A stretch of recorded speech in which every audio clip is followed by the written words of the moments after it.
As more Americans emerge from the long shadow of coronavirus restrictions, one aspect of pandemic life is continuing for many, working from home. Some folks say they like it best, but some of them also say there are costs at home like the internet and phone bills, and that they should be covered by their company, with some corporations now facing lawsuits from employees seeking to be reimbursed for these costs. So should employers be on the hook for your work from home costs? That's the crux of tonight's Is It Legal discussion with criminal defense attorney David Bruno.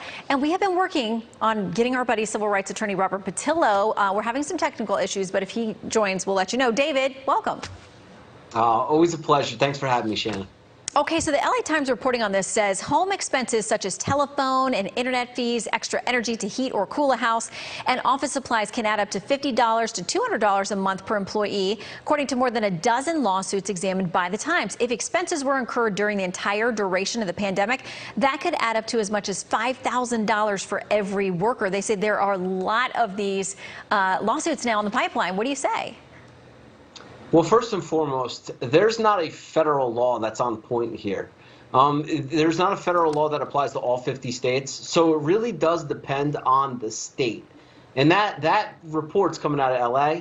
California is actually one of the states that allow for this through the regulation. It's called the California Labor Code 2802, which requires the indemnification for the necessary expenditures and losses resulting from the direct employment.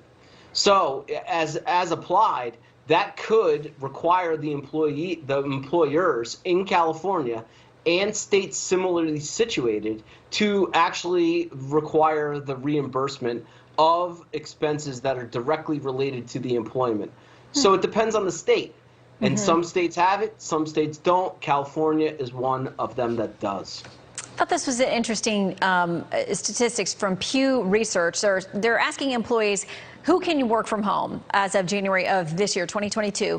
All or most of the time say 59%, some of the time 18%, rarely or never is 22%, but that is the vast majority of people who say that there is an opportunity for them to work at least partially from home. Do you think this is the kind of conversation and planning that the HR department, that employers are going to have to do now, these expenses?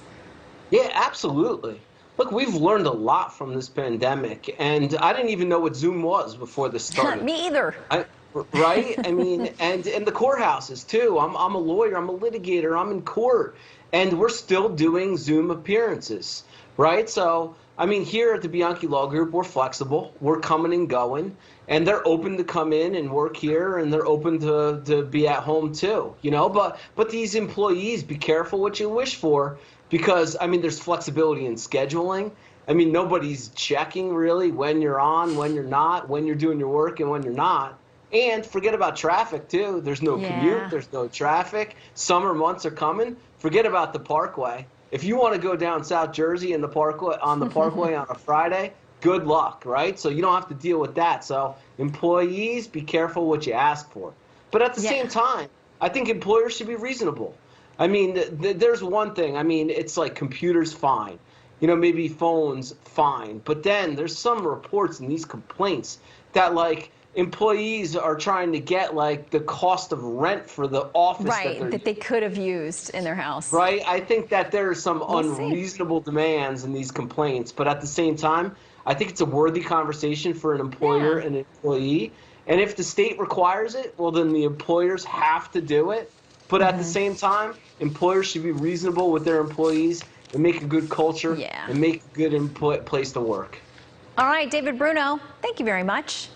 My pleasure. Good to see you, and congratulations on that book, Shannon.